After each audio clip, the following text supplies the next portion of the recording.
What's going on, guys? It's Steve. The NBA is about to change drastically. It's going to be a crazy, crazy shift into a new generation of superstar talent. And this superstar talent is not going to be the guard position. It's not going to be the forward position. It's going to be the front court. The front court in the NBA is about to take over. So let's look at the history of the league. Early on, we had our Bill Russells or Wilt Chamberlains. Then we had Magics and Birds, and it shifted to wing players. And then we had Jordan, and Jordan actually played in a big man era. A lot of people don't know that, but yes, Michael Jordan played in a big man era, which was the 90s. You had Hakeem the Dream, David Robinson, Tim Duncan partly, Charles Barkley, and the list can go on. Karl Malone. You had all of these great big men. Then comes 96, and it's the dawn of a new era, where we have a bunch of guards taking over the league. Yes, in the early 2000s, we had a few dominant big men. You know, your Yaos, your Shaqs, your Tim Duncans, your Dirks, you know, your Boshes, your Amaris, right? But you had your Kobe's, your AIs, your Vince Carters, your LeBrons, your Melos, your Wades, your T-Macs, your Chris Pauls, your Jason Kidds, your Michael Reds, your Stephon Marburys, your Baron Davises, you know? Too many. It just outweighed the big men. It was sort of like a hybrid, but there were more guards and forwards than big men dominating in that era. And that era ended around 2010. 2010 comes. Stephen Curry, I think this is his second year in the league.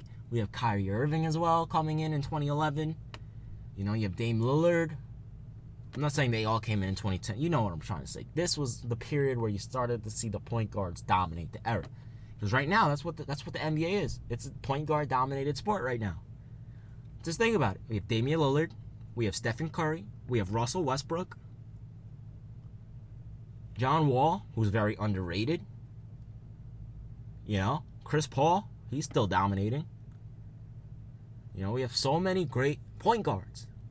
But if you look at the young talent right now, what do you notice? You notice it's a lot of big men. I know. We have Paul George and Kawhi. Yes, they're still young. But by the time these big men enter their prime in a few years, Kawhi and Paul George will most likely be at the tail end of their prime. I'm not saying they're going to be out of their prime. They're going to be at the tail end, meaning close to the end. But we have our Andre Drummonds, our Greg Monroes, Jahlil Okafors. You even have Ben Simmons, who's a 4 spot. Karl Anthony Towns, Kristaps Porzingis, Andre Drummond, Anthony Davis, LaMarcus Aldridge. Yeah, I know he's older. I'm just including him because he's a big man that's pretty good right now. DeMarcus Cousins. What's the dude from the Philadelphia 76ers? The new dude. Joel Embiid. He's good. He pinned LeBron. Yeah, it was a goaltend, but he still pinned LeBron's shot on the backboard. So if you really look at it, the big man is about to dominate the NBA. It's going to be weird because by the time they're entering their prime in a few years, LeBron, Melo, KD, those three will most likely be either on the last inches of their prime or out of their prime in the next 3 to 5 years.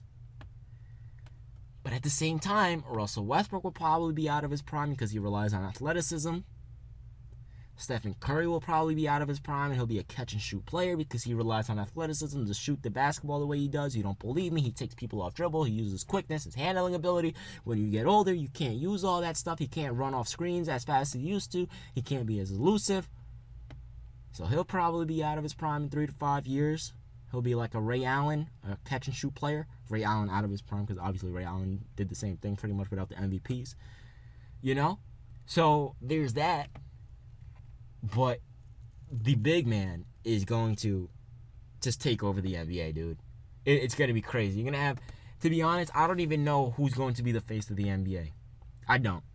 I love Kristaps Porzingis. I really do. But I see some things that I don't like about him as well. I see some things he really needs to improve on. 1, consistency. He's extremely inconsistent. 2, confidence. If he makes a bunch of shots, let's say he makes like 2 or 3 shots in a row. Okay, cool. But then he'll just come and pull up from like 35. I'm like, why are you forcing that? Yeah, I saw Melo yell at him. Even this year, Melo yelled at him like, yo, stop forcing it. His defensive, yes, he's a great defender, but his defensive awareness. There was one time Courtney Lee had a mismatch. Porzingis and Melo were close to the paint. Porzingis did not rotate over to help Courtney Lee when the dude spun, so Melo had to push Porzingis over so he could rotate. And then after that, Porzingis got the foul, and Melo was screaming at him. So yes, Porzingis, he's a great talent, but I don't know if he could be the best player in the world. I do think he can average at most around 22 points per game and 10 rebounds, but I don't see him I don't see him becoming like a Chris Bosh or like a Tim Duncan or like a Dirk, average freaking 28. You know, I don't see that happening. Great player, but I don't see that happening. And I don't think he should ever be a number 1 option on the team. I love him to death, but as of right now, from what I'm seeing, I just don't think he should ever be a number 1 option. Who knows? He could develop and get bigger, stronger, and better. You never know. But Karl Anthony Towns, for him to average 18, 10 and a half, and 3 in his rookie season. First of all, 18 points per game. You want to look at some of the best big men in the last modern era? Dwight Howard averages 18 and 12 for his career. And Karl Anthony Towns pretty much did that in his rookie season. That's crazy. He pretty much averaged Tim Duncan's career averages in his rookie season. Tim Duncan, Dwight Howard, Kevin Garnett. That's crazy. That is absolutely crazy, man. He is a great, great young player. His franchise is going in the right direction. They need to keep Wiggins. They need to keep Levine. Hopefully, Ricky Rubio can stay as well. He's a great player. I don't think he's some people say he's overrated. I don't think so. He's a really good passer. But if they can continue to surround him with shooters and defenders, because again, when you're a big man, it's limited to what you can do, because you can only guard one position. You know, so that's the case. So in terms of that, I really think Karl Anthony Towns will be the best player in the world. But then we also have Anthony Davis, who's still young. But at the same time, he's injury prone. But it's not his fault. It just has to do with genetics. When you're tall like that, skinny and athletic, it's going to happen. Look at Porzingis. He will. I'm sorry to say this, and I really hope this doesn't happen, but more than likely, he will come down with a foot or leg injury at least once or twice in his career, and it can be career ending. Look at Yao Ming. You know, so that's scary. Joel Embiid, I don't think he could be the best player in the world. I see him being like a third option on a championship contending team. Not in terms of averaging, he's going to average 18 and 10 or something, but in terms of he could average around 13, 14 points per game and 10 rebounds per game. You know, do something like that. He can do that. You know, he's a solid player to do that, and he's a great defensive player as well. You know, for him to do that, that'll be dope. You know, and then you have DeMarcus Cousins, great player, great talent. This is weird because you never see, usually you see athletic players that can be that big and that tall, and not big, but be that tall and dribble the basketball. But he's huge. He looks fat on TV, but he's not. Trust me, I saw him in person. He's brolic as hell. Right? Everyone looks fat on TV. People say Melo's fat, but he's actually brolic. But look, he's like 6'11", like 300 pounds, but he can dribble, he can drive, he can take you off the dribble, he can post you up, he can shoot the three, he can bring the ball up the court, he can play lockdown defense. But the thing about him is, mentally, he's weak. He's weak mentally. And that's why you see him getting ejected out of games, throwing the ball at people, getting kicked out when there's 2 minutes left. So that's going to hold him back. You know, so I don't think DeMarcus Cousins has a chance to be the best player in the world. I mean, he has a chance, but I don't see it happening. So again, the only player, there's two players actually, if people, I've never seen Ben Simmons play before. I did see his high school mixtape 2 years ago when he was still in high school on Ball His Life, and everyone was hyping him like, okay, this kid is freaking elite. You know, I saw that. I didn't see him at LSU. You know, I didn't see any of that. I don't watch college basketball. But if he plays as good as people say he can, he has a chance to be the best player in the world. Supposedly, this is what people are saying, he's like a left-handed version of LeBron James. I don't know how true that is. Again, I've never seen him play. But if that's the case, and he can play like that and dominate, he has a chance to be the best player in the world. But right now, I am leaning on Karl Anthony Towns to being the best player in the world after LeBron James.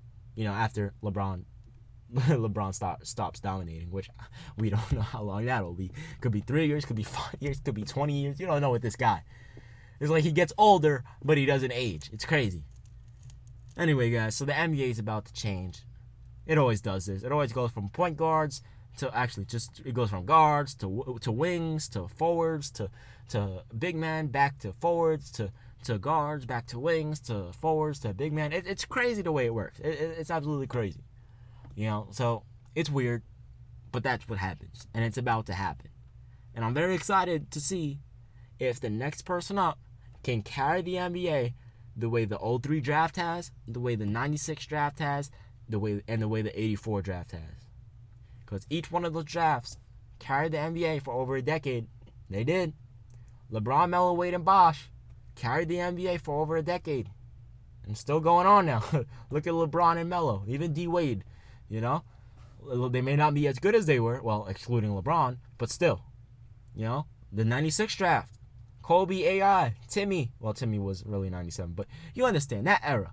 Right? And the 84, Jordan carried it since until 2003, which is crazy. So anyway, guys, I hope you guys enjoyed this video. I'm out of here. Let me know what you guys think in the comment section below. It's Steve. Peace.